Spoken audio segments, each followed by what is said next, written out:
بینەرانی عزیز لە وەتایی هێرشە تێرۆرکاریەکانی 11 سەپتەمبەر لە ساڵی 2001دا کە کرانە سەر وڵاتە یەکگرتوەکانی ئەمریکا لە دوو شەڕی گەورەدا بووە، شەڕێکیان لە ئەفغانستان، ئەوی تریش لە عێراق، ئەمە بێ لەو ئەرکانەی ترکە لە سەرانسەری جیهاندا هەی بووە.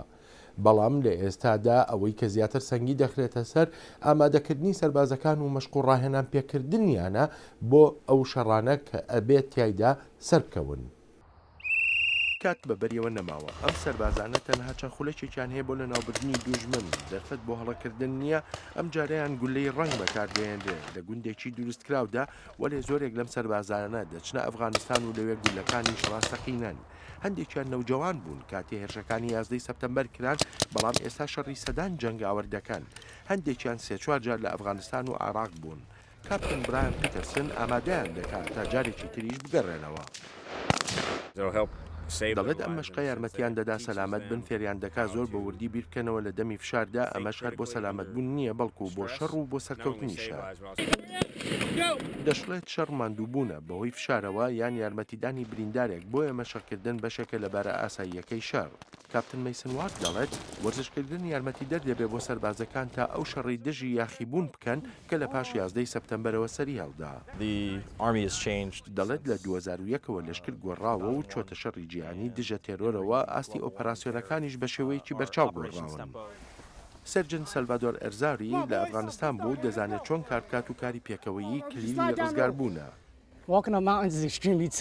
دەڵێ بە شەڕدا ڕۆیشتن زۆر قورسە، مەگەر تواناییەکی زۆرە هەبێ بەردەوام پاسەوانی بۆ باری بەسەر پشتەوەیە تواناییەکی زۆری دەوێت.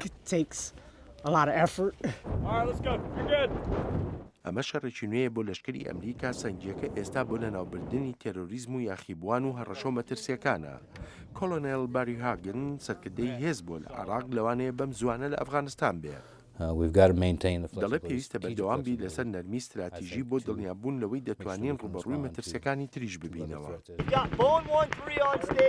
ئەمە شەڕێکە دژی دوژمنێکی نەبینراو و لە نێو خەڵکی سیڤیلدا خۆیان دەشارنەوە. سەربازەکان لە شەڕێکدان کە دەبێ سەرکەونتیایدا بەبێ ئەوەی ڕقی دانیشتوان هەڵسێنن.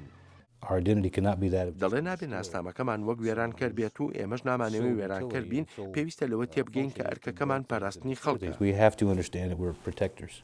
لەشکری ئەمریکا کەرەستە و کەلوپەلی خێراتر و باشتر و چاکتری دابین کردووە.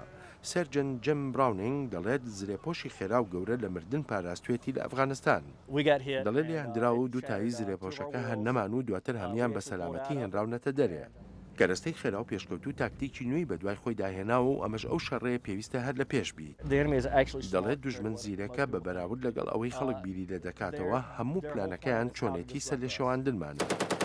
هەتا ئێستا هیچ ئاماژەیەک نییە بۆ کۆتایی هێنان بە شەڕی دژە تێرۆر کە لە 10 ساڵ لەمەوبەرەوە دەستی پێکردووە، وەلێ ئامانجی سەرەکی لەشکری ئەمریکا مەشق و ڕاهێنان پێکردنە بە مەبەستی سەرکەوتن لەم شەڕەدا.